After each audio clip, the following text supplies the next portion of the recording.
report. It's your guy, Nix. We brought along Mr. CFO himself, Jay Tuck. Maybe Spoonie. Spoonie might be along here shortly to join us as well. But I'm over here battling the COVID still. I'm doing a little bit better. Best I've been doing since I've started. I missed a lot of shenanigans this weekend. I was watching people, I felt like that old meme of Squidward watching SpongeBob and Patrick just running, scot-free. And I'm like, man, I feel better today.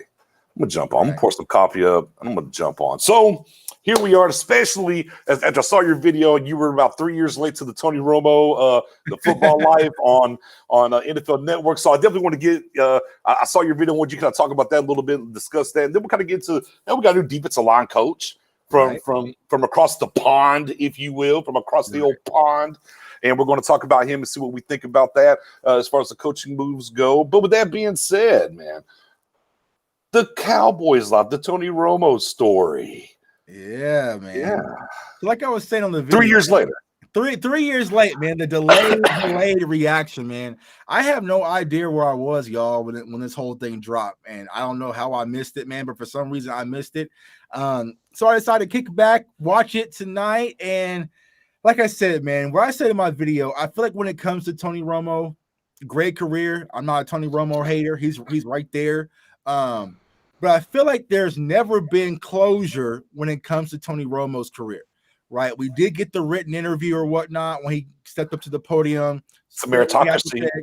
Said what he had to say, and then he did, man. But like, I feel like if Tony Romo would have finally came out and said, all right, this was the back injury. This is what happened. I just couldn't do it no more. My wife said I couldn't do it no more. I had to walk away. I love the game, but I just can't play it at a high level. It would have finally gave Cowboys Nation that closure so they're able to move on to the new, which is Dak Prescott. But I feel like since that door was kind of open, there's always been this thing like Tony Romo was pushed out of Dallas. Dak Prescott just took his job and, whatnot. So it allows Cowboys Nation mind to kind of spin and cycle when Tony Romo really just gave us closure and said, you know what, I just couldn't do it no more. Because I'm saying in my video, we all know Tony's a competitor. I felt like if Tony felt like he could still play, why didn't he pursue another option with another team? Because the CBS deal wasn't offered until later down the road. So I know you maybe got some insight, man. Yeah, so I got a little something. I need closure. Let me help you. Let me help you with a little bit of closure here. All right, let me help you out some. And I never really liked it because basically they made Romo walk out there and fall on the sword. He loves the organization so much he decided to go out there and do that. And that's kind of what that was. Like, we're not going to say it. Garrett's not going to say it. The Joneses ain't going to say it. Romo's going to go out here and say it. That's why there wasn't no questions asked or anything else. Because at the end of the day, what ended up happening was this was Garrett's call. And as much as people want to talk about Garrett being a puppet and everything, Garrett said, no, I'm sticking with Dak.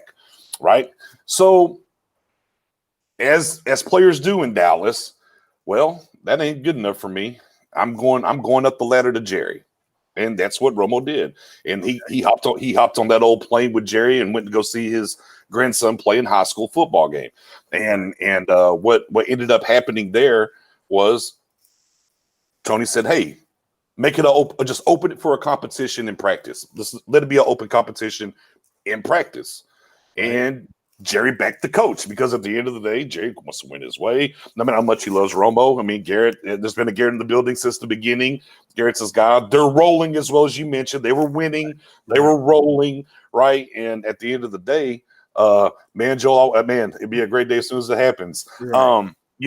Basically Romo, the door was closed on Romo. Hence why Romo wasn't into giving you the, hey, I'm done, guys. Because he wasn't done. He wanted to play. Now, if you rewind back to, he had an interview either that offseason or the offseason before about, well, sure, I could go to, say, Seattle, go win the Super Bowl there, and that's great and all, and a bunch of people up there would love me for it and everything, but I didn't do it here. And Romo was committed to doing it here. And even though he probably did play with the idea that maybe he would take a look somewhere else because he got pushed out, I think at the end of the day, he was like, if I can't do it here, I'm just not going to do it anywhere. But but again, that's the behind the scenes that they're not going to give you on the NFL Network was, definitely Romo did everything behind the scenes to get his job back. But at the end of the day, they're like, no, Garrett's made the decision. And that's that. So at that point, after they kind of let it linger, where Romo could have been back maybe 2 weeks before he came out and walked out and gave his football's a meritocracy speech, if you will. That was basically, all right, hey, look, we paid you quite handsomely here. We're not going to come out and say nothing. Here's this card that Rich done wrote up for you. You know, you can get with him. You can get some things in there if you want to. And y'all going to come up with this. You're going to go out there and read that, and you're gone. We're going to keep this train moving. And that's what kind of happened behind the scenes as it pertains to the Dak Romo not coming back or playing anywhere else, and not really shutting the door because, you know, at the end of the day, he did what he could. And Jerry and Jason were like, nah, this is Dak's show now. So you don't think it was about health? You think Tony Romo was fully capable to continue playing if he wanted to? At least that season. Now, how long he would have stayed healthy, who knows? Because we know the collarbone boom, the collarbone again, the back hitting. Now, who knows how long he would have stayed healthy? I mean, that flip, maybe he stays healthy and everything's just fine. But you know, whenever Dak got drafted, I said it then. Tony Romo's got 32 games left in his career in Dallas. That's what I said. When we drafted Dak, they're like, oh, I mean, he's only fourth round. I said, Tony Romo has 32 games left. So that's two full seasons, and this is going to go to Dak. That's how I felt as soon as we drafted Dak. But that process got sped up, you know, once Romo got hurt. Unfortunately, and I've said this before, I think that's probably the biggest coaching mistake that Jason Garrett ever made, was not going back to Romo. Not because Dak wasn't doing good, but at the end of the day, a rookie quarterback's never taken a team to the Super Bowl. It's never happened. And you had a guy playing, a fourth rounder playing way up here. And if you had to shelf him for Romo, if you ever had to go back to him, he wasn't going to lose confidence in this game because he's got pelts on the wall already. And you could have had the best of both worlds. I don't think there's no chance in hell, man, we could have sat there and allowed Dak Prescott to get benched for Tony Romo. I would have been pissed, to be honest with y'all. Like, there's no way, because you think about what Dak and Zeke were doing. They were rolling that season. So if you disrupt that, let's say, for instance, you disrupt that, right? You bring Tony in, he plays a game or two, and then we go into Green Bay, and we get blown out by Green Bay.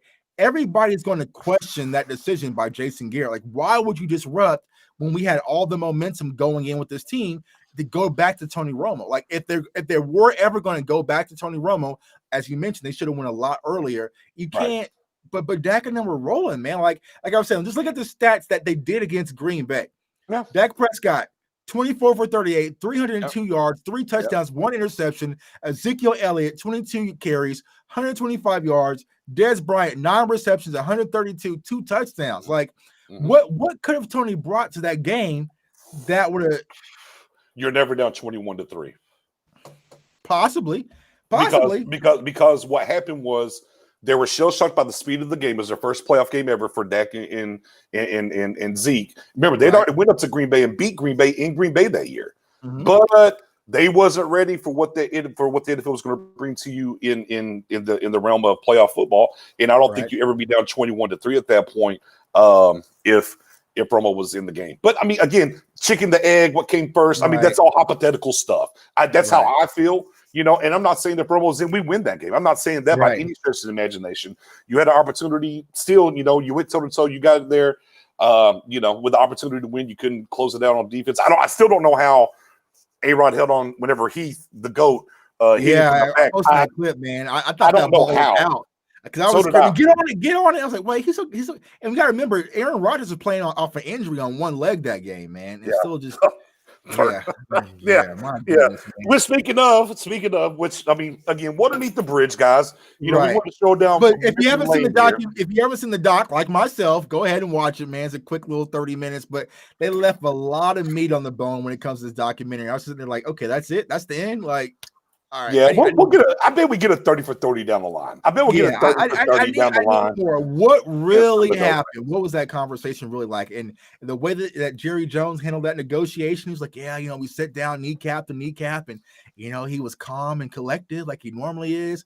And then Jerry Jones is like, oh, yeah, absolutely. You have a ring of honor for players like, okay, you have a ring of honor for players like Tony, but not for coaches like Jimmy. But that's neither here nor there. And you know, the one thing that I always took away from that was, after the Green Bay game, there's a Green Bay coach that came over to Romo, slapped him on the back, and told him he deserved better.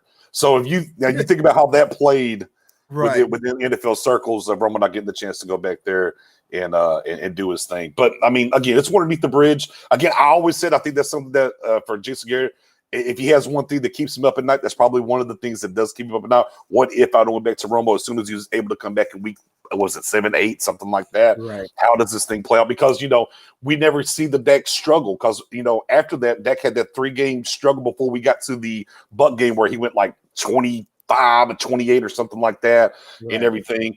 But hey, man, it's part of the history and part of the things, the thing about Dak Prescott, if he ever shows up on your team, beforehand, I mean, high school, college, don't you NFL, lose your job. you get hurt. Dak ain't relinquishing that starting position. He's done it on every single level. So, you can't knock him for it, man. That's the way, opportunity, man. Right, man? Take advantage of it. So. Yeah, and there you go, DMV in the building. All that for Romo, and here we are on the 21st, 21. Like I said, man, they said Jerry Jones said, we sat down with Tony Romo and we had a discussion that we wanted to sign him, but he was cool, calm, and collective, and he pushed back. And we caved in and gave him what he needed. And I was excited because we had the future of the Dallas Cowboys. I had my quarterback. And I was thinking, okay, 2021, sit down, kneecap the kneecap and get this job done with the quarterback, man. And I was saying this also on my quick video. I'm going to move on forward. They're talking about Romo mania and all the excitement when it comes to Tony Romo. That still doesn't amount to the excitement that Dak Prescott caused his rookie year, man. So Prescott. I want to pause you because it was tied to Zeke, though. It was tied to Zeke. I would say that. Yeah, because it was like, oh, here's the two guys, right? Remember the shirts are going around, Prescott, Zeke for 26. Yeah, but it was for 2016, make the Cowboys great and all this, Right. And whenever Romo came in, we were just so flabbergasted, like, oh my God, Drew Bledsoe is dead. We need something. And Romo comes in, out of the half, right? And he throws the interception. Maybe a little foretelling, although he has over a 2.1 average touchdowns to interceptions, by the way. Right. But and he puts up these yards and stuff again. So you're wondering. Then you get the next week over here in Carolina, and he throws a touchdown. They beat Carolina, and Parsons goes there and punches him on the chest, and you can see it on Romo's face, like it meant something to him. Right. Then you fast forward a couple weeks later, the Rams game, the ball snaps over his head. He's running and getting it and do so. It was excitement, and there wasn't another player to tag along with Romo. It's like, oh my God, like we finally felt like we had a quarterback for the first time since Troy Aikman. It's like wow. And then now Dak, yeah, for sure, Dak up here as well, but it was kind of tied to Zeke and whatnot. And the thing that we should say as Cowboys fans and Cowboys Nation is how lucky we are to go from a Romo to a Dak. Right. And that's kind of where I was always even during the time during that year how tumultuous this was when people were screaming for Romo and people say keep Dak even before Romo came out and gave the card. Man, I had 3 hashtags: Team Romo, Team Dak, Team, and then a hashtag star over everything. And that's where I'm at. That's where I'm always is. But man, we are very, very, very lucky. That we have to go through that gap again, man. Man, and we and look, and on top of that, an undrafted guy and a 4th round guy. No first round pick. Crazy. Because think about it, because people forget Kellen Moore was in front of Dak, man. And also, Jamil Sowers was also in front of him. So it could have been bad, man, if Romo's going down. So sign Dak. Sign Dak. Let's put it to bed. Let's get this money train rolling. Let's go ahead and fix what needs to happen on this defense. Speaking of which, after that stroll down memory lane, we did get to say defensive line coach. Yeah. Aiden Dirty, I guess that's how you say it. Whatever the case may be. Dirty, I don't know. Anyways, right, he's coming along, right? Coach hiring a friend of a friend, right? Dan Quinn's guy from Atlanta, by way across the pond, came over in a little program that they did and whatnot. So, and also I guess the coach Maurice Linguist out, not going to be back. Big shock there, right? Yeah, man. So, are we worried? I mean, we had Tom Sula last year, the defensive line. We were pretty hyped for Tom Sula and what he did, and then we kind of saw what happened with the defense. Now we got this guy. What does it make you feel? What does it make you feel, Tuck? How does it make you feel? I'm cool on it. Like I said, I'm not, jumping for joy, but I'm not disappointed. The reason why I keep saying this, Dan Quinn is a defensive line guy. Like that's his main focus, besides being a defensive coordinator. So he'll be overseeing the defensive line. He'll be giving some input. And I know a lot of people have been talking about, hiring friends. You shouldn't do. I'm like, think about this. Let's say, for instance, ESPN hits my phone and say, you know what, Tuck, we love you. We want to bring you on for a show. We want you to have one of your guys, or we're going to bring someone else in. I'm going to be like, I'm going to call my guy Nix and bring him on because I'm familiar with you. I understand how we work together. We had a relationship versus some guy in California who may be a Cowboys reporter. We don't know dude like that. So Dan Quinn is going to what he's familiar with. He worked with the guy in Atlanta. He obviously feels comfortable with him to bring him on as defensive line coach.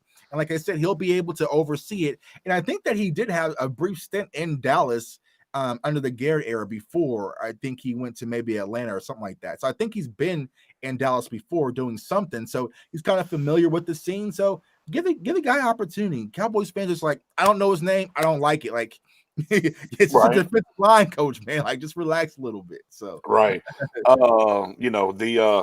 Basically he joined Atlanta in 2018 as the team's defense quality control role before being promoted by Quinn to outside linebackers coach in 2020. So, that's kind of where he's at. Now he's over here coaching. The D line. But again, I'm with you. At the end of the day, where does Quinn make his hay? And that's defensive line. Right. So I'm not really overly concerned. Look, we can get hype for everyone that we had last year.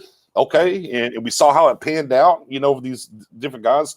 Now obviously he beat out Giff Smith, former. He'd been in Seattle. He was up underneath Gus Bradley over with the Chargers, and he was the other guy that could have possibly came in here and coached. You kind of like the guys that he's coached up, right? The Bosa's of the world, the Ingrams of the world. You kind of think about him and what he can do with this, but he's going to go with his guy here. And at the end of the day, I just think Quinn has an idea for this thing, and we got to let him cook. Right, and let him cook. You got to let him cook and bring his guys in here, like we talked about on the previous show on your channel and on our channel. Like, hey, man, for me, I clear house completely and put all of his guys in there. I don't want this guy was brought in over here and he was here last year with Nolan. Just clear the boards. I'm good with that. Right. So, I'm not going to get – I know Cowboys Nation, we hang on every little thing during the offseason. Right. We're like, this ain't good. This ain't going to cut it. Y'all see how bad that defense was last year? Right. It ain't going to cut it. And I'm like, let's just see. Right, easy with the doom and gloom. We'll see. Give it some time, y'all. I know that we are ready to get back. Because that's where Cowboys fans are right now. It's like the season ended bad. We had all these injuries. We're ready to get back now. Like we're ready to hit the field now. Like we just got to relax, get to this offseason, man. Let this team start to build out when it comes to the coaching staff. Because I always say this: chemistry is important when it comes to the players. But it's also important when it comes to the coaching staff as well. You got to have guys that you like, that share your same philosophies, whatnot, that that is really committed to your approach and to your vision. Because if not, if someone's sitting back like, man, this defense is horrible. We're running this 4-3 under, man. It's just like it doesn't work like that. You want to get guys that you're familiar with, that you trust, and you allow them to do what you bring them in to do. So I'm all for it. And like Nelson said, man, all these coaches are friends. We just have to get over it. And it's true. Right. You see the cat up there with the Jets, right? He brought his guy over to come be defensive coordinator, because he knows him. Right. Just these things are going to happen. Here's the thing, y'all. We do this in our normal everyday life. If I reach you as a stranger and say, "Hey, man, can you refer me to your job?" You'd be like, I really don't know you like that, Tuck. I can tell you a little bit about it. But if one of your homeboys says, "Hey, man, I need a job. Can you refer me?" Oh, what you need, man? You go talk to your manager. You go pull all these different strings. It is what it is. It's human nature, guys. We just have to relax when it comes to Dallas Cowboys, man. Yeah, look, and we know. Disappointing season, right? 6-10, and we want to. We're shaking our fists. We want to scream it to the echo chamber some, and no matter what they do right now. Yeah, and no matter what they do right now, man, we just it just ain't good enough. And we get on Twitter with people. Oh, we shouldn't have hired Mike McCarthy. Get this guy out of here. Get somebody else in here. And it's like, no, Tuck. You shook hands with him. Hey, but y'all said the other night the time is ticking. I also saw an article. Shouts out to Mark Holmes posted on Bleacher Report that he's like number 3 on the hot seat candidates for Mike McCarthy. Because possibly being that bridge guy, with Kellen Moore. And then also now that you do have a former head coach and Dan Quinn, so he can maybe make the transition a lot easier for Kellen Moore because he's a defensive guy. He's been to a Super Bowl. He's won Super Bowls. And so maybe that clock is ticking kind of for Mike McCarthy. But hopefully Mike gets it done. Like, I want to come on the show and be like, Mike McCarthy's a great coach and he won a Super Bowl. Because like I said, check the tweets, y'all. He was my coaching candidate. But like I said, he sold me on some stuff I didn't expect from him.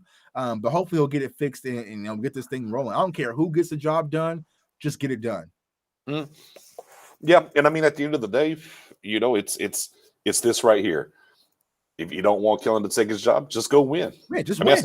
That's all that matters. Winning cures all. I mean, it's the old saying. It's a true saying. Right. It doesn't get much realer than that. If you win, all the stuff is fodder. Right. And unfortunately, we had to, go along for this ride on this Space Mountain, if you will, this roller coaster, because I mean, it's just 1 year. Yeah, there's some things we can critique that we don't like. The Washington game comes to mind, and you're in the game, and you go for a fake punt for whatever reason. It's the analytics whenever it seems like you should do it, you don't. But when you don't, you do. Yeah, I mean, there's things to critique, but at the end of the day, we cannot jump off of the train and say, every little thing here is just bad. Man, this is wrong and this is wrong because you take Joe Witt for instance. You hired him as the passing game coordinator, right? And he's going to coach up the secondary some too. And you look at what he's done throughout his history. Sure, you can talk about maybe the little stint in Cleveland and what he did over here with the Falcons, but we do have to at least say, look, man, the Falcons defense for the past 2 or 3 years has had a ton of injuries. And it's not a get out of jail free card to a certain extent, but we know in the NFL, man, look, next man up is a great. It sounds great. Right. And it's the rally the troops and you can get by sometimes. But at a certain point, man, you got to have dogs. No difference in what we talk about with this Cowboys defense. And we got to get strong down the middle, defensive tackle, free safety on the back end. Until you get those things solved, you're going to kind of have some of these. You're going to have a leaky run defense, right? We're going on our third defensive. We're going to see now. We're going on our third defensive coordinator in 3 years. And we haven't been able to stop the run yet. So we'll see if he can do that. But until he doesn't do it, oh, well, calm down. I'm not saying anointing is the next best thing, but I mean, again, I see a lot of things back and forth like, oh, man, Quinn, man, what a trash hire. And I'm like, well, okay, if he's a trash hire, who did you want? Sure, Marvin Lewis was number one on my list. Marvin Lewis has got a cushion job in college. And if Marvin Lewis wants to come back, he probably wants to be a head coach. And here's the thing, Cowboys Nation, solutions. What is your solution? Like a lot of people say, well, I don't like Dan Quinn. Look what he did in Atlanta. He went to a Super Bowl, regardless of what happened in that game. He went to a Super Bowl and his team was up. So it's like, you got to have a solution, man. And I feel like Dan Quinn is solid. Like what he's saying, it sounds great, about establishing an identity, playing fast, being tenacity, playing smart, all these things. But I'm cut from that mindset. I want to see it. I don't want to hear it this offseason. I don't want to hear this and Jerry come out and sell me the Wolf tickets. Just show me. And like I said, we'll be your biggest fan. So, we'll show up and do what we have to do, And I saw other guys are talked about, whether we're talking about, Ty Bowles down there in Atlanta, or not Atlanta, excuse me, Tampa Bay. Sure. Would love to have a Ty Bowles here. He coached here with Bill Parcells. He's not going to take a lateral movement, and the Bucs ain't going to let us. Hey, Bucs, hey, can we call up Bowles? He wants to be our defensive coordinator and leave y'all. They're going to laugh in your face and hang up. They're not going to do it. You like the former Giants defensive coordinator over there in Kansas City, right? You're not going to just give him to leave Kansas City and come here unless he's going to get a head coaching gig. Like, so these guys that have been have been DCs, then former coaches, and now are DCs again are doing really good. Maybe you should look at the tip and be like, okay, maybe this is a good thing, right? Because he was a good DC. We could say, well, he had the groceries already. He just, Gus Bradley kind of built it and he ran it. I said, well, he ran it to 2 Super Bowls back to back, and Gus Bradley didn't get him over the hump. And he got a team to a Super Bowl. So theoretically, we're talking about the Ty Bowles or man, help me out with the cat from Kansas City. I see his dadgum face. He was the Giants guy. Then he coached the Rams. He was the head coach for the Rams, and he won like 4 games in 2 years and got fired. Dadgummit, forgot his dadgum name. But anyways, didn't do good as head coach as him or Bowles. But now they're great again at defensive coordinators. So theoretically, Quinn was better as a head coach than those guys because he actually got to see to a Super Bowl. Right. And now he's back to DC. So it's like, I don't know. I don't look. Am I Am I gonna be like, oh my God, this is it? Yes, here we go, Super Bowl. No, of course not. Right. Yeah, we got to let this thing come together, see what the pieces they add, because we know we got holes on this defense. But on the same time, I'm not going to just dismiss it like, well, we're doing the same old, whack hire, this ain't working, whatever. Hey man, Spagnola, thank you, Nelson. Spagnolo. You also got It to think, just y'all, a lot of great players from Richard Sherman, from Dwight Freeney to Earl Thomas, they've all spoke highly of Dan Quinn and how they like playing for him. So it's like, give the guy a chance, man. Give him a chance. It's still January, y'all. It's still January. We got a long way to go. So a super long way to go. Yeah, actually too long, man. All the way until September. Yikes. So moving the change, chimed in, says, what do you guys think about Quinn's first interview? Tuck, what'd you think about it? Yeah, like I said, he said all the right things, but I'm from the point of show me, man, because as our head coach has shown us, you can finesse an interview. So you can come up there and say all the right things. I want to see to actually put into action when it comes to this team. So I'm excited. I think, hearing what he had to say in that first interview, I feel like we might, knock on wood, be aggressive in free agency and addressing this defense. I feel like defense is going to be a focus this offseason. So that kind of gives me some optimistic point of view when it comes to this defense. I think that Dan Quinn is going to try to get his groceries in, get his guys in, because I feel like Jerry and Steve are going to want to fix this thing immediately. It's not going to be a slow build. They want to see an immediate jump from what we did last year to the 2021 season. Yeah, and Mendoza said 3 things that worry me with red zone drops, O-line health. Yeah, I mean, those are definitely things we gotta talk about. Red zone pits, but never mind. I'm not gonna open up that can of worms just free yet. Safety pits, man. Yeah, free safety pits. Yeah, that free safety pits, man. But when you get to that defense, and again, interview was great. Sounds good. Right. We're definitely now we're from the show me state now, as it pertains to what these guys are talking about and what's going on, and for good reason, right? For me, I just I go back to 2 years, right? They kind of went and got Quinn and did some things. The defensive end Quinn, right? And then last year, all right, we got new coaches and whatever, and they went out here and they got Everson Griffith and Poe, and they kind of churned it around. It was a little bit different feeling in free agency than it had been in years past. So now I'm looking at Alden Smith. You brought even Alden Smith in, whatever the case may be. Now, can you take that momentum and go into this offseason and like, okay, now we got this guy, Dan Quinn. He's a defensive line guy. I don't think that we'll go and get 2 big guys in free agency, but I think if we're talking about Dan Quinn and what he coaches and what he likes, and he's talking about the line in the trenches, can you go get a Dalvin Tomlinson? Well, let me ask you this, go get that guy in here? Do you think us striking out with a lot of those guys that we brought in last year in free agency will maybe draw the Cowboys back a little bit, or do you think they'll be more aggressive? I mean, think about Clinton Diggs, you think about Poe, Worley, Everson Griffin. Like, there's a lot of strikeouts when it comes to so. Right. I think they're like, all right, man, this is not going to work. Well, I think maybe it pushes them like, okay, we kind of up the ante a little bit with some of these guys, and we thought they might have something in the tank. Now let's go ahead and go get a guy that we know that has something in the tank. Right. It could be the reverse. The Clinton Diggs thing, I don't know what happened there. I'm still going to say it now. They can lie to me all they want to. He was better than Dadgum Thompson. I don't care. Right. I just don't. I know he didn't play nowhere else last year. You just can't tell me that Clinton Diggs was the worst guy at safety during training camp. I am not be moved to like the practice squad, or like just kept in house, like can fully just release. Like I don't know, man. Like I said, because we didn't have any the opportunity to see it for ourselves. But like I said, I agree, man. I didn't believe he was going to be that bad, especially what we flew out there on safety, that he wasn't going to even make the team. So. Yeah, and of course, Poe just wasn't there. Unfortunately, I mean, you took a swing at it. I mean, you added Gallimore. It took a while to get him on the field, but once you got him on the field, you kind of saw what he could do. So, I mean, there's a combination of things that's going to point to no matter what that this defense should be better. Health wise, should definitely help this team moving forward. Right, that's 1. 2, you're going to be playing a 3rd place schedule. That should also help you some, even though we do have to play the AFC West. I understand. But still, you should 3rd place schedule. You should be a little bit easier on the defense than what we were last year. And And you got to add some pieces, right, as we talk about. And the one thing the Joneses are at least pretty good at, to get somebody new in here, they do tend to give them a shiny toy. And I just look at Dan Quinn. It's like, okay, well, is he going to get the safety? I'm kind of coming around the idea that he might get Neal.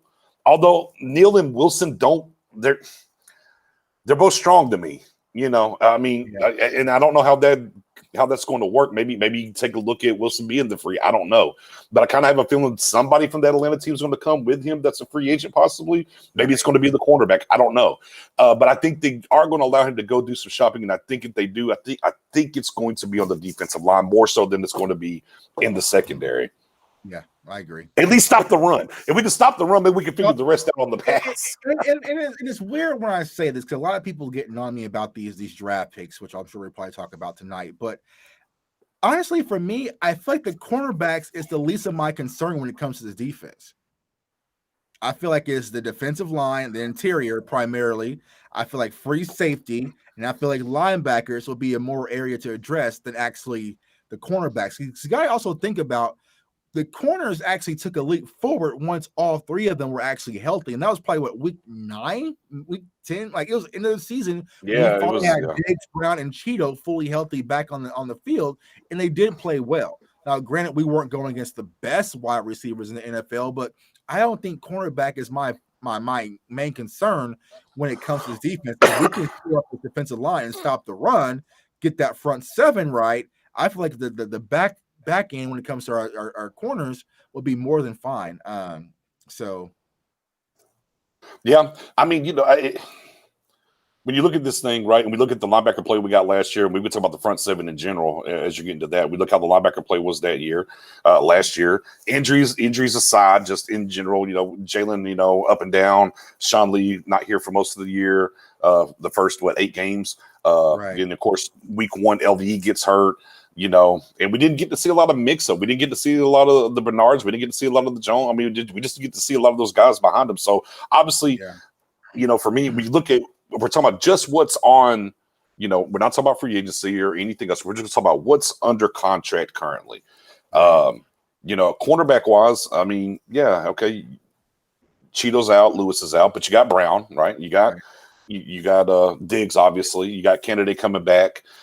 So there's something there. You look at safety. The only safety that we have, from my understanding, right, is just Donovan Wilson. I don't think there's any other safety under. Well, depending on what you believe Reggie Robinson II is going to be. I know they were kind of transitioning into safety. Is that going to be one of those things? Also, corner. You got Chris Westry there as well. So there's some. There's more corners available currently than there are safeties. And then you look at the defense, and you look at defensive tackle. Yeah, okay, Hill's coming back off injury. You got Gallimore, Hamilton, and the guy that we traded for from the Texans, and that's it. So, but unfortunately, and that's kind of gets into the draft talk. The situation is when you look at the draft, and we're talking about defense. What's more readily available where we're picking? Cornerback. So that's why a lot of this conversation is going to go to corner. Not that there's not a need for corner. Is it the biggest need on defense? Probably not. But there's not a surefire 1 second. There's not a surefire free safety to be had. Look, trade back to 15 even. Trade back to 20 even. Maybe we can start talking defensive tackle at 20 if you like the kid from Bama. Right? But I mean, you can get you a linebacker in the top 15. You can get you a cornerback. So that's why the talk has been those positions. Right. Yeah. So I don't know. I mean, and then we start breaking down and we get into those cornerbacks, and then it's like, well, what flavor cookie do you like? Yeah. What flavor do you like? The old standard old sugar cookie? Well, here's Patrick Surtain. Do you like a little chocolate chip? Well, here's Farley. You like peanut butter? Here's corn. You want some sprinkles? Yeah. It's like, what do you really, what do you really like? So yeah, I just, that's just how this thing's going to lead. And of course, everybody believes we only have 1 pick in the draft. That's it. And that's number 10. And if we don't, if we don't get defense at 10, it is over. I mean, hey, look, I'm just going to sit back and watch this take with Sean Slater, the offensive tackle, and watch Twitter melt when it happens. Because not only are we getting, a toy, which will be Pitts, our pick, right? The serviceable offensive guy which is offensive tackle. Like I said, they're gonna be. Where are we gonna plan? What are we gonna do? I can't believe this. Like Cowboys Nation, I'll tell you this: expect for y'all to be pissed off on draft night already. And here is like, I'm playing with. I know my guy Nick's, like I said, we didn't know each other pre-draft last year, but I'm playing with house money. It's like I tell people, it's like getting CeeDee Lamb is like my wife getting me a PS5 for Christmas. If next year she gives me a $40 gift card, it's perfectly fine. I got a PS5. It is what it is. That's why I feel like with CeeDee Lamb. We got CeeDee Lamb last year. It's perfectly fine. If you do mess around and draft Rashawn Slater, okay, congratulations. Welcome to the Cowboys. Let's get things rolling. But I feel like so people have sunken their teeth in with this draft so deep. You're setting yourself up for failure, man, because I just don't see us taking a corner at that top 10 spot. I just don't see it, man, because there's also been talks of maybe Slater is now becoming the number one tackle. So what does that mean for Penny Sewell? So if he's available at the 10 spot, and the Cowboys like the meat and potatoes when it comes to that offensive line, so y'all need to prepare yourself already. Y'all been warned. Man. And then we're talking about kind of iffy with this combine and things that are going on. It's going to be the wild, wild west in this thing. I can see it now, man. I can just see it now. Tackle, offense. What about the defense? Are you kidding me? Yeah, that's like, hey. What can you do? It's just. It's just not there, y'all. And I keep going back to the scenario. If you're going shopping for some basketball shoes and you go to Foot Locker and you don't see nothing you like, you just don't just grab a pair of shoes. You maybe go to a next store, or you might wait. Like, I feel like when it comes to the defensive aspect of this team, I'm like, who is the defensive guys? Is Kyle Pitts? They're like, oh, it could be Farley or Surtain or Jay. No. Who is your Kyle Pitts? I know when it comes to receiver, my guy is Chase. I know when it comes to tight end, it's Pitts. When it comes to defense, I can name a whole plethora of guys. I did a video yesterday of a guy no one's even talking about who's my favorite guy. So it's like, who can you really select? And there's no one really beating the table for this guy, because they know if we get this guy on the defensive side of the ball, he's going to change things. He's going to add more depth. That's about it. So. And and for those that are, I like Dan Bugler. I don't know if you follow Dan Bugler or not. He used to do a lot of stuff for the Cowboys, the mothership, and now he's over at the Athletic now. Dane, pretty awesome, ranking his big boards and stuff. Right now, here's just to throw out some of the names of guys where he has them ranked currently. Okay. So at 5, he has Kyle Pitts. At 6, he has Rashawn Slater. At 10, he's got Caleb Farley. So Farley's his highest rated cornerback right now. Okay. At 11, Patrick Surtain. 12, Christian Darsaw. 13, Micah Parsons. 18, now here's the big boy. I said 20. Here's the big boy. Chris Barrymore from Bama. 20, our guy Horn, JC Horn at 20. 22, Nick Bolton. 23, Xavier Collins. 29, Jalen Phillips. Now, that's been a hot button for all these mock draft people out there, with Jalen Phillips getting him in the second round, and he's kind of going up the boards pretty quickly. Some injury issues, concerns there as well, but man, when you're 6'5", you got that bend. Right. My goodness. And then 33, the safety, Trevon Morig. Right. So, if you're sitting at 10, right, and let's say Kyle Pitts, take Pitts off of here, right? Let's say Pitts ends up going to Carolina, right? And you're sitting at 10. Right, and there's Farley, Surtain, Micah Parsons, and those are the only ones that are. And Barrymore's at 18. But I can't give you Jay. I can't give you Horn. You got right there. There's your in the range. If you trade down to 15, it won't look so bad. So if you're taking out Pitts and you're taking out Horn, right? Then I'm going with Surtain. Like I said, y'all, I'm just not. But the hardest part about that, and I said this the other day on my show, if you add Surtain with Diggs, you're getting a mirror match of pretty much the same corner, just decent guys, no top end speed, and they struggle. And I was chopping up film yesterday on one of my guys. I'll give you guys some insight. Pet Cat of Shelby, Campbell. Right? Oh, Shelby, yep. Yeah, I'm chopping up film on him. So I'm chopping up the LSU versus Alabama game. And while I'm doing that, my other guy, my real pet cat, which is Jamar Chase, Watch that film of how he's just cutting up Surtain and also Diggs. He's just chopping them up like blades, man. And you see that they just don't have that capacity. It's like, I don't want both of those guys back there in our secondary. So if I'm really going to have to do it, I'm going to have to add Diggs and then also maybe add Caleb Farley for the simple fact that they get that athleticism, that speed, and that upside with them, and it brings something different. When it comes to all three of those guys, I like JC Horn because I get the athleticism, I get the physicality, I get the swagger, the attitude. So it's something that the secondary in Dallas doesn't currently have. So I would take JC Horn personally over if I had to pick one of the top three.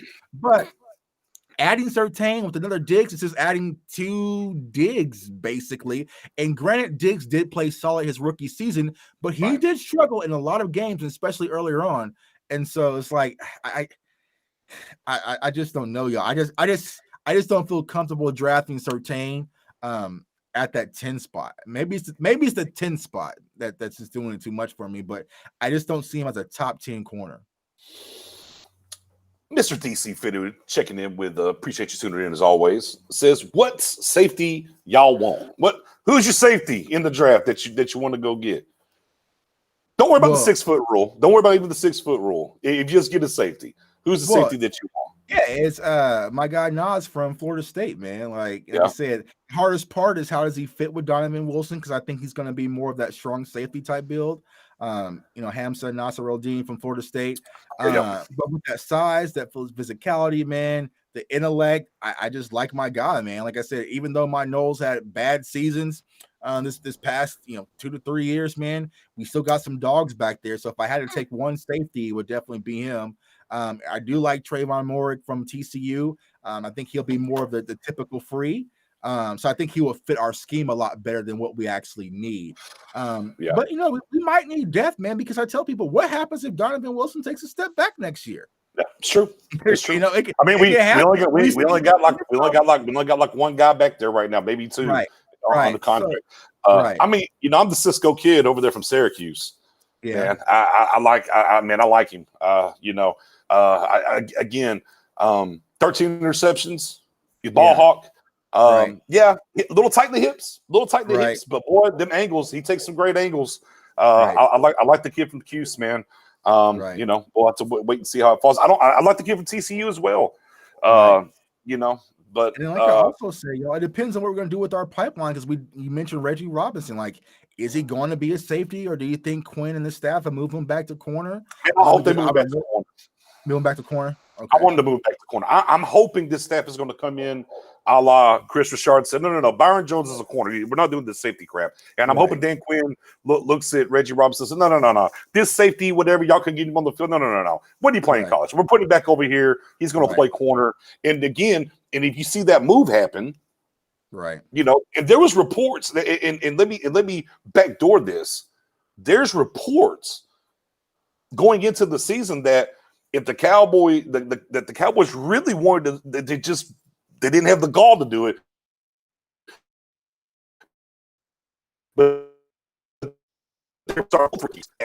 and so then Reggie Robinson things kind of got during the camp and everything, and said, well, maybe we need some safety help and everything. But there was he was the pet cat of Willie McClay, and there was times that they were talking about, they were having the conversation, maybe start both those guys. So again, I'm hoping Dan Quinn comes in and looks at this thing, and they come in and they say, hey, okay, we're moving it back over here and walk away. And then if you do that, well, the corner, all of a sudden, do you really want a corner in the first round? Right.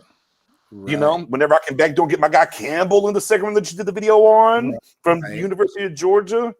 Or adding a nice slot with Asante Samuel Jr. and, plug him right in there. So, yeah. I mean, Eagles fan in the building. Man, y'all got a whole bunch of plethora of other problems, man. Don't worry about us right now. Coach, man. Yeah. Enjoy that coach y'all got. Robinson will be a corner man. I really do hope so. I really do.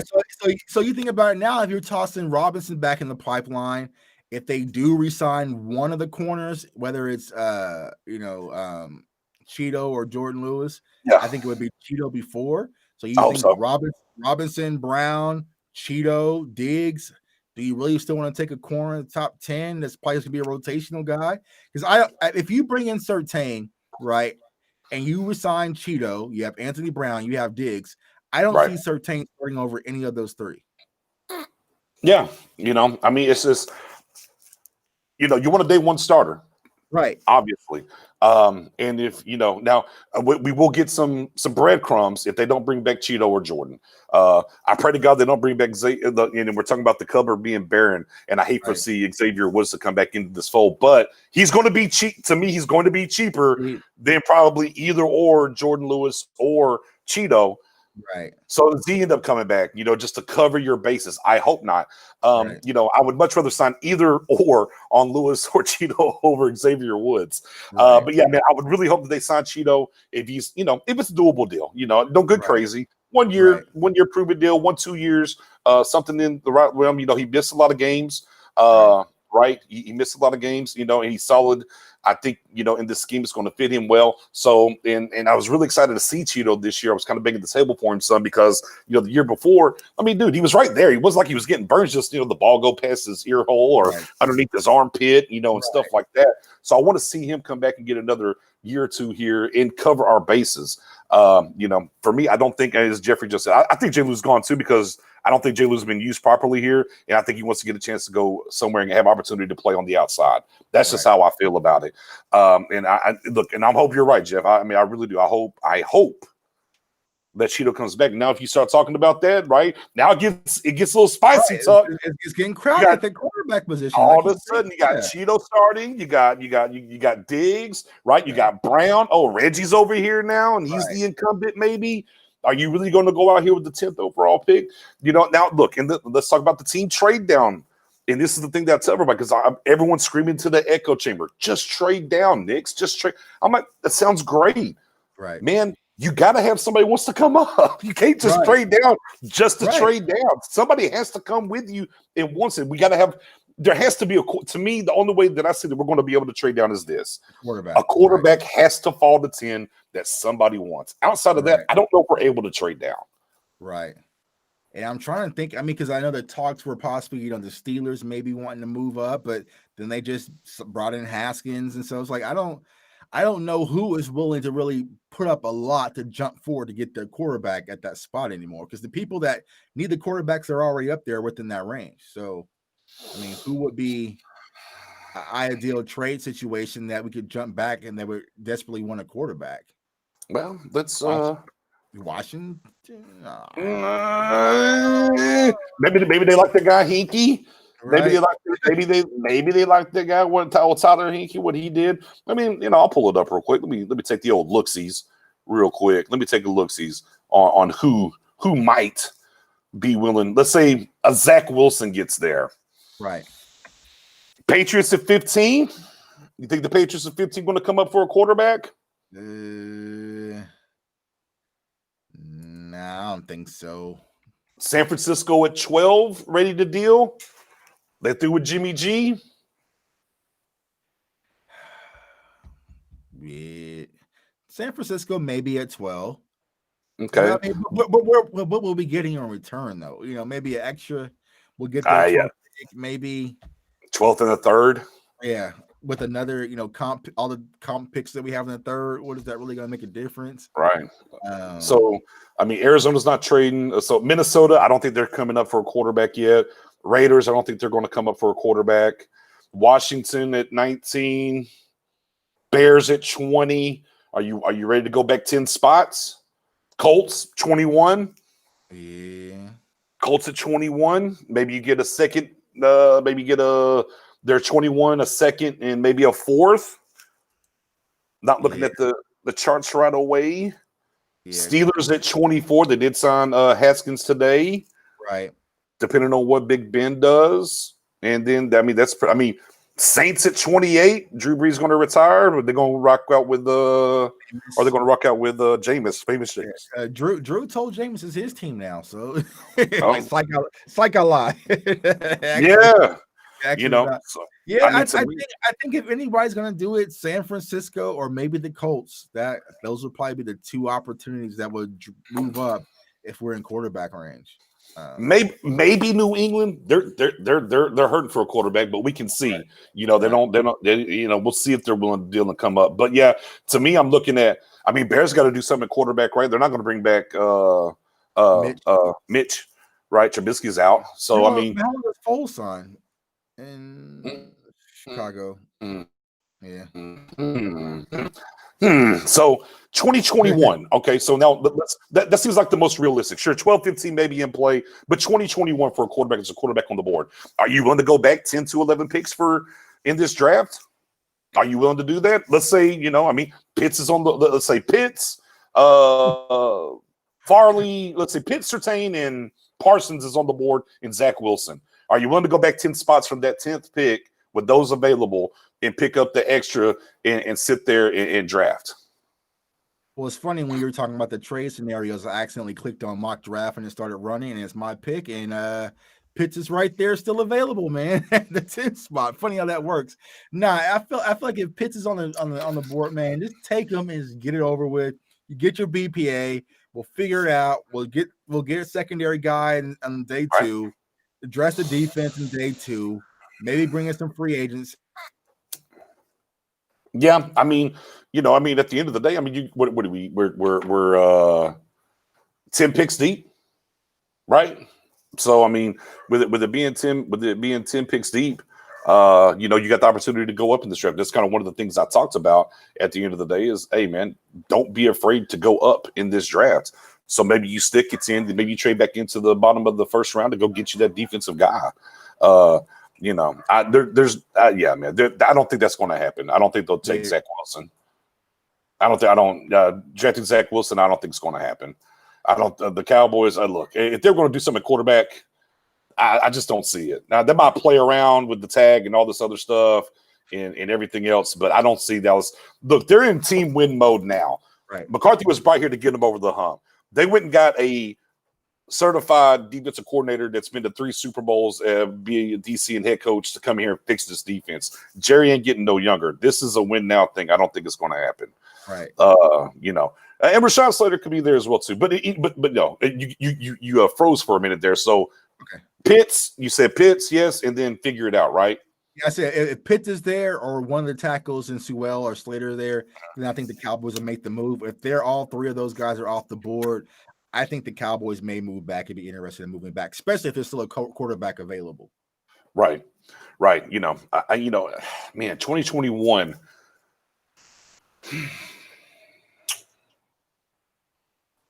Do you believe in Collins? Do you believe in Xavier Collins? Because I know he's doing some 3-4 edge work now, working out. Do you like him? Do you like him for? Because that's kind of in the range, right? Now maybe J.C. Horn's there too, though. Horns could potentially be there. Because now we're kind of talking about, if we're trading back to 2021, we're talking about maybe Horn, Barrymore, Collins, kind of one of those guys. Because back to what you said, and I said this before, and I want to double down because I think you're onto something there. I think there's a chance that both these tackles are gone before 10 gets here. Right. Because there's a premium at offensive tackle. Rashawn's going up the board. I think there's a chance that both of those guys are gone before 10, both of those offensive tackles. But go ahead. Yeah, and I was going to say, Mendoza actually just said it. When I go through these linebackers, Bolton is actually my favorite at middle linebacker. I know he's a little short, man, but I like him in the run game. I like his tenacity. I like the way he hits the gaps, man. He's very intelligent. So I like Bolton, but I don't think that would be the move for the Cowboys. I think that they would take Collins just off of the measurables and the possibility of the upside. And especially, as you mentioned, we do need depth at the linebacker position. So I feel like they would possibly go with Collins at that point. So if it's, Barmore, Horn, or Collins that's still on the table at that 21 spot, then the Cowboys probably would go with Collins just because of the upside, freaking nature, 6'4". They can dress that up a little bit pretty and kind of get to work with that. So. There's a linebacker floating out there from Notre Dame. Yeah. He's like 6. He's like 6 feet 220. But there is a guy named Bobby Wagner that played. He's 6 foot, but he's 240. Right. Maybe the kid can put on a little bit of weight. Quinn likes the quick, fast linebacker. I mean, I know it's Notre Dame and Jalen. Easy, fellas. Easy, everybody. Right. Is he in play there possibly? Like I said, if you do go back to 20, there's going to – and look, right, and here's what we're talking about. Now, let me paint the picture here for him, Tuck. And here's everything me and you have been screaming for weeks on end. Right. We went back to 20, and all of a sudden we're like, whoo, look at all these options on defense. What do we want? When you're sitting at 10, you're like, I really don't want to take a guy here. And that's the point that me and Tuck have been trying to preach to y'all when we talk about Pitts or Slater up here at 10 is the bulk of this draft defensively wise is later in the first or really the second to fourth round where we have 5 picks where we can come up and get some guys. You're sitting at 20, boy, the defense looks really good. That's only 10 spots.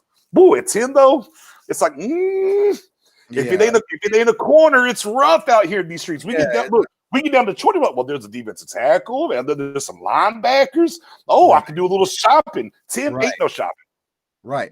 Yeah, you literally do at 21, get that pick, and then use some of those comp picks and maybe move back up into the earlier of the second round and get you a corner and be done. So it's like, we have options. That's all we've been trying to explain, Cowboys Nations. But that 10 pick, man, if you said we take Christian Barmore at 10, I'm just like, you do. Yeah, come on, super reach. If I take him at 21, I mean, I'm not. I'm okay with. I can live. That tape though. Ooh, go down that old Miss tape. Ooh, Philly in the building. What's going on? He said, "How would y'all feel if the Cowboys did a sign and trade with Dak for someone's first and use one of your first to get a QB?" I'm out on that personally. Yeah, nah. Because I feel like we could get a QB if we really wanted to. I mean, I feel like we could really move. Sure, we want to go up the board from 10. I mean, we got the picks. I mean, we could go up the board and go get somebody. Yeah, I mean, Trevor Lawrence would be off the board, but I'm like, if we wanted a Wilson or one of those guys, but nah, man, no quarterback. Just sign the one we have, man. Yeah, I mean, no reason to try to fix what ain't broken. If we are sitting there on that draft show and we take a quarterback, bro, I'm gonna explode, y'all. I'm gonna hit the power button. I'm just gonna end the feed. That's the one thing the Cowboys could do to really set me off in the draft. When we draft a quarterback, man. And so just don't do it. Don't get sneaky. Don't get cute. But nah, I'm out on doing a sign and trade for Dak Prescott and getting another quarterback because we have a quarterback. Right. And the thing like for us to do that, but we. And the thing about it, and here's the thing about it, like. You can't just sign and trade him anywhere because he holds all the cards. And like, hey, Dak, appreciate you, bro. We're going to send you to the Jets. Dak's like, no.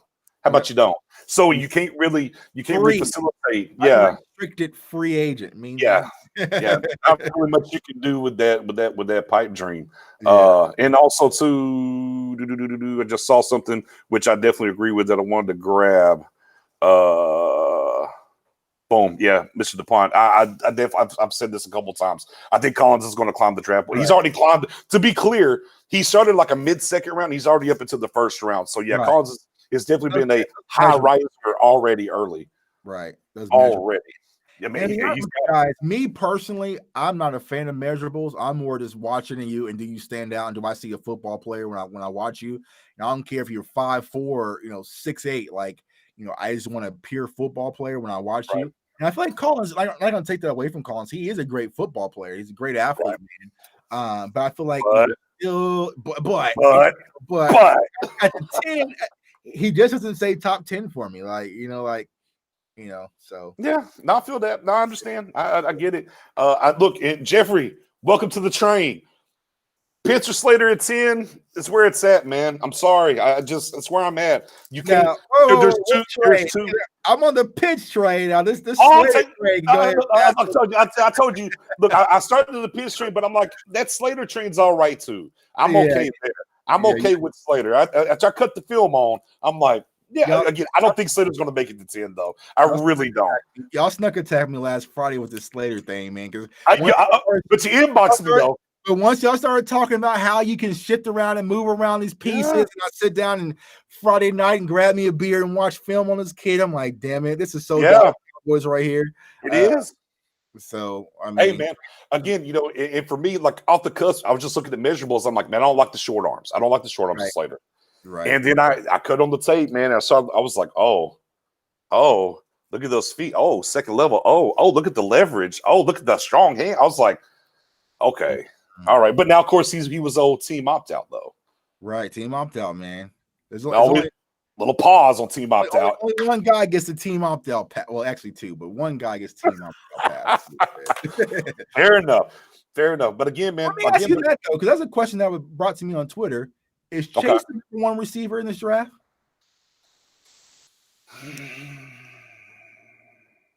Probably so, because he wasn't able to, because here's the thing.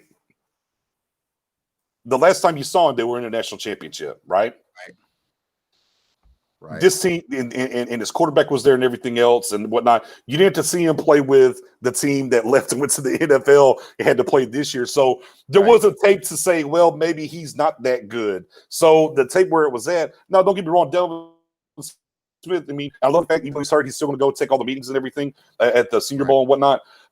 But yeah, man, the tape, man, and even though with team opts out and whatnot, I think Chase is your number one guy. I definitely do. No ifs, ands, or buts about it. But I mean, man,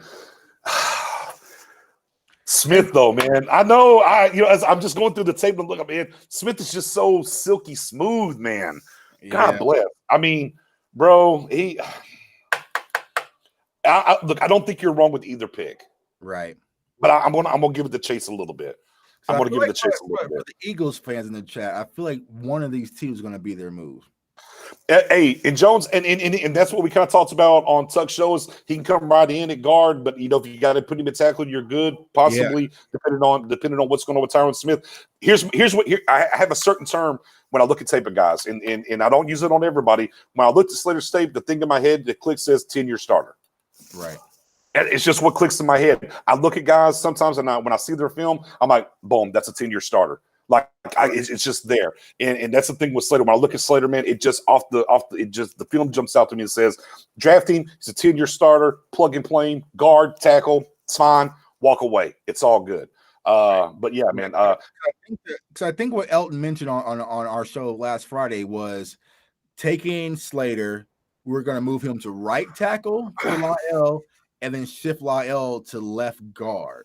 Yes, because with the hip injury, let Lyle play left guard, and then if something was to happen to Tyron, then you swap out Slater, put him over at left tackle, and then swing Brandon Knight out the right tackle. Yeah, for me, I'm going to say I'm cool on that. And I'm going to tell you why. Okay, and it's too much moving. It's too much going on for me. It's just too much going on.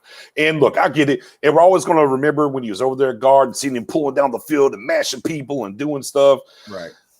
Did you remember what it looked like with Steele over there? Not saying that Rashad Slater is going to be Steele or anything else. So you remember when it was Doug Free who could run block, he couldn't pass block, and then we finally got old Lel over there. Like, it ain't broke, don't fix it. Look, and he's paid as a tackle. Look, that's not a problem.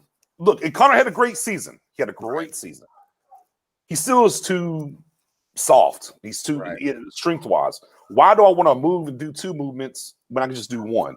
Hey, man, rookie, look, right here at guard. You're going to be right here by Tyron Smith. You're good to go, and you're the incumbent waiting whenever Tyron Smith wants to hang it up. And, and we have to be clear, as I said, even going into last year, I started this 2 years ago. Tyron Smith's going to miss at least 3 games. I got by with that the year before. This last season, hell, he missed almost the whole damn season. So who knows? The surgery sounds good. They're not going to tell us the surgery sound bad. I mean, at the end of the day, it sounds good. He's coming back better than ever. Drink your Kool-Aid. Right. But you can get a tackle a little bit later in this draft. He plays for Notre Dame as well. Neither here nor there. But yeah, I mean, Slater to me, 10-year starter. If Slater's the pick at 10, if he makes it to 10, man, sign me up. I'm fine. I'm still Team Pitts, though. It's okay. Right. I ain't left Team Pitts, but I'm just, man, Pitts and Slater to me are better than what I can get at 10 when I look at the rest of this draft defensively, what I can go get. Again, we have 10 picks. This is the year for the Cowboys to come up the board. The only way I'm team trade down is round 1, depending on what's there at 10. Outside of that, I am screaming up the board to come get people if I can, is what I'm trying to do. Yeah. And Renee just asked a question about Connor McGovern. So what do we do with Connor McGovern? Like, I like McGovern. I like him over Williams, but he would not be the starter, I guess. He would great depth. It's great depth. Yeah, it's great depth. Look, I love he's a mauler. He can work on his technique some and whatnot. And he came in whenever Zach Martin went out, or even Zach Martin went to the right tackle, and did a great job. I like him. but is he in the plans long term?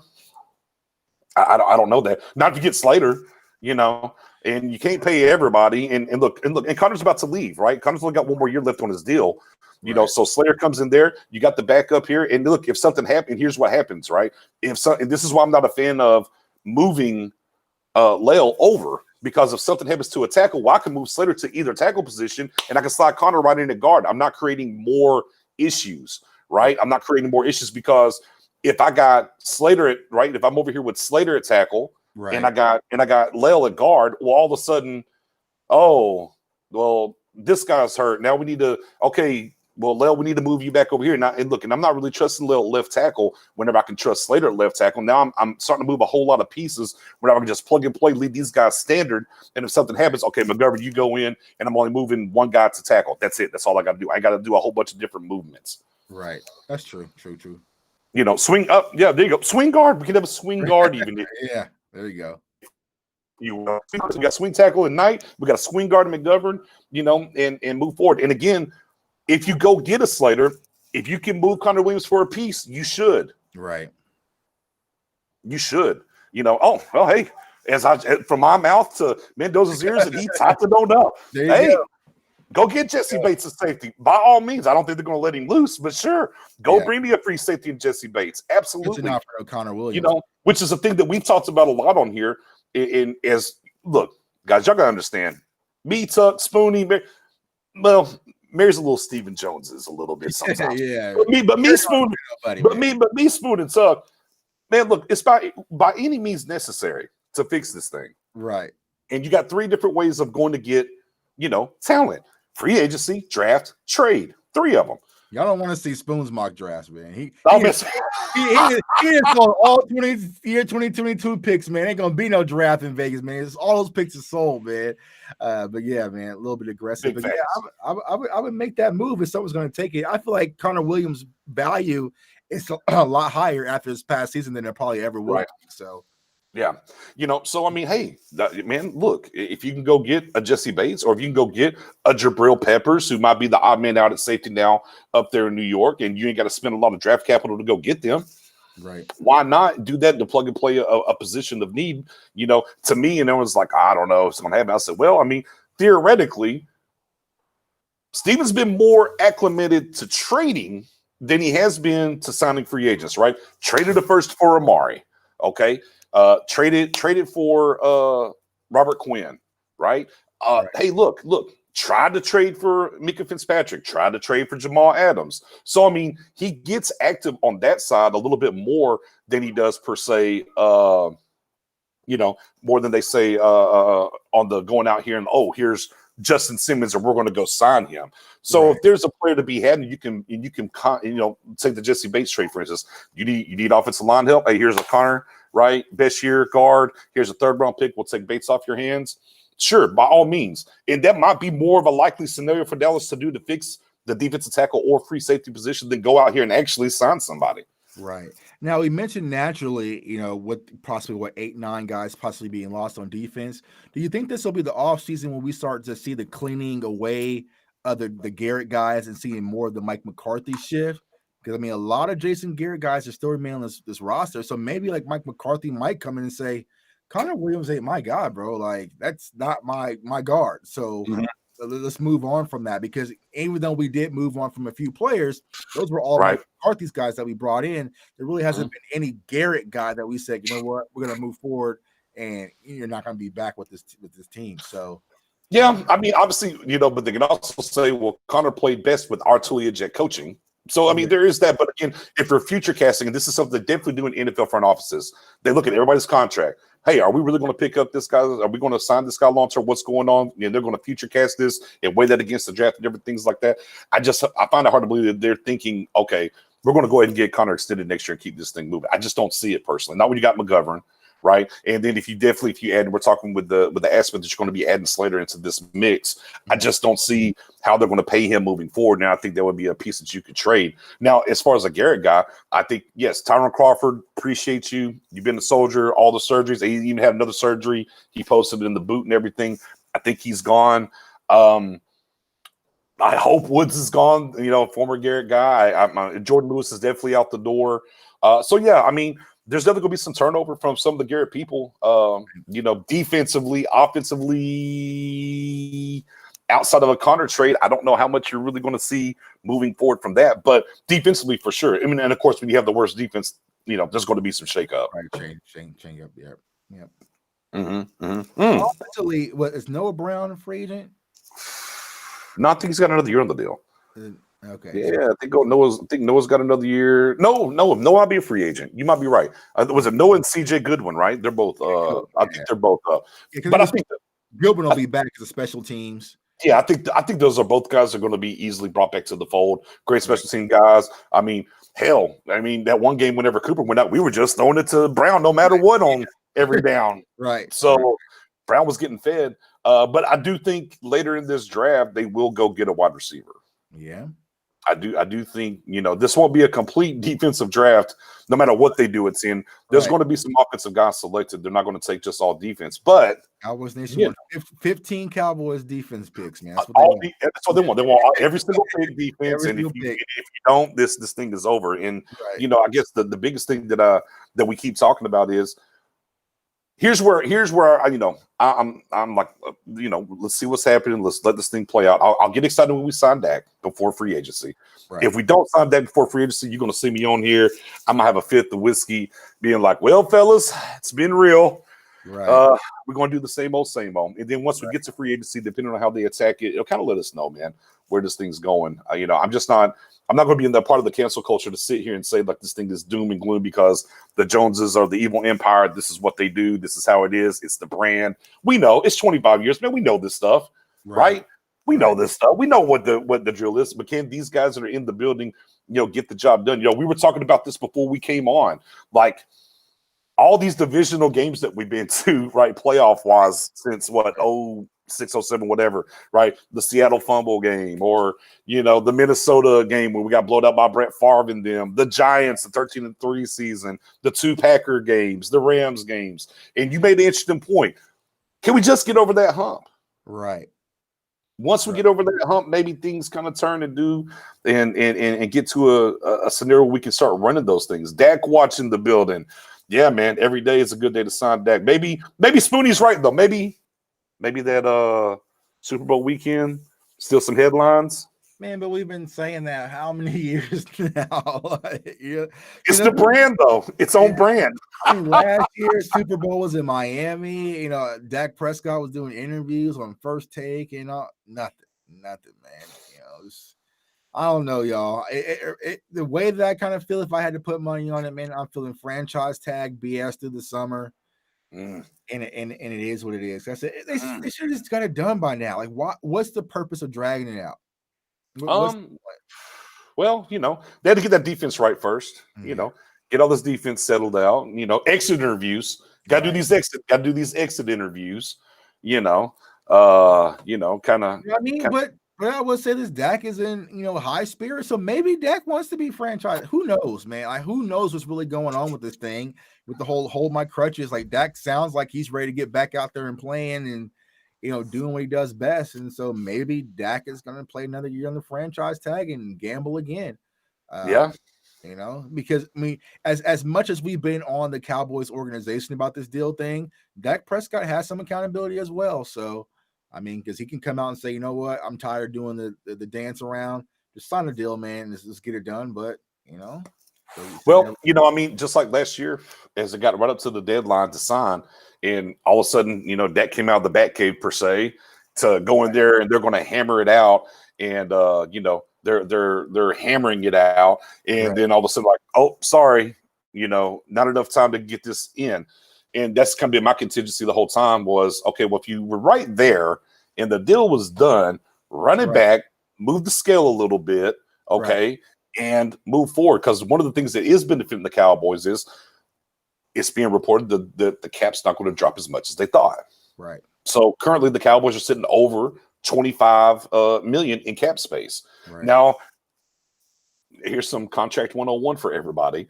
If Dak signs a deal that averages $40 million a year, it won't cost $40 million this year. It's not going to cost it'll be low this year. It won't be very high this year. Right. So you're still going to be able to go out here and do things, and there's triggers they can do with Amari to get money available ASAP and everything else. But yeah, no, it's a fair point. Don't wait till the very tail end of this thing. I mean, come on through and get it done. I mean, you're able to negotiate now. Let's not wait till free agency gets here to, oh, well, here's the tag deadline. You know, I'm through with the deadlines make deals. Right. Let's not do that. Let's get it's your franchise quarterback. And I've always said this since last year during the franchise thing. I'm like, you don't play with the franchise quarterbacks. The face, and look, that permeates throughout the rest of your roster, the locker room, everything else. You know, he's still showing up with his crutches. Free agency. You know, because if you're a free agent thinking about playing in Dallas, like hell, man, they're doing Dak dirty. They're probably gonna do me hella dirty. Like I'm cool. I'm good. Going to Miami. I'm going somewhere else. I'm cool. Yeah. If I'm Justin Simmons and we got the same agent, and I hear how they're doing Dak Prescott. Nah, I'm not gonna go to Dallas, bro. Like, I'm gonna go somewhere else. Like, nah, fam, I'm good. Although the agent could do us a solid and get us that 2-for-1. Come on, Tom Brand.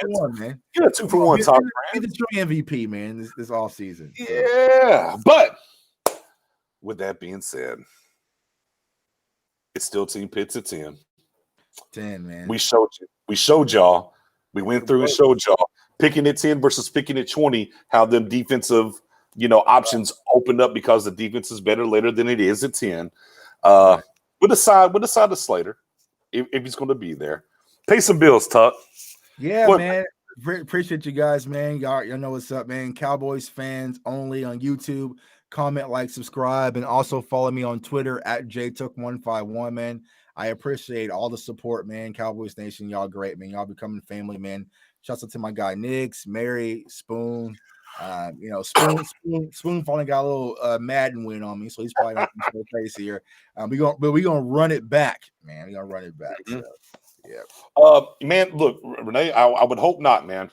I mean, they at this point, the 4 or 5 years, whatever, man. Look, just slide the check over and let him fill it out, and whatever he wants to play for, play for. Right. I mean, that's just where it's at, man. Those are with the team Horn. Hey, I'm not mad at Horn at all. He's definitely the one I like out of the big three, per se.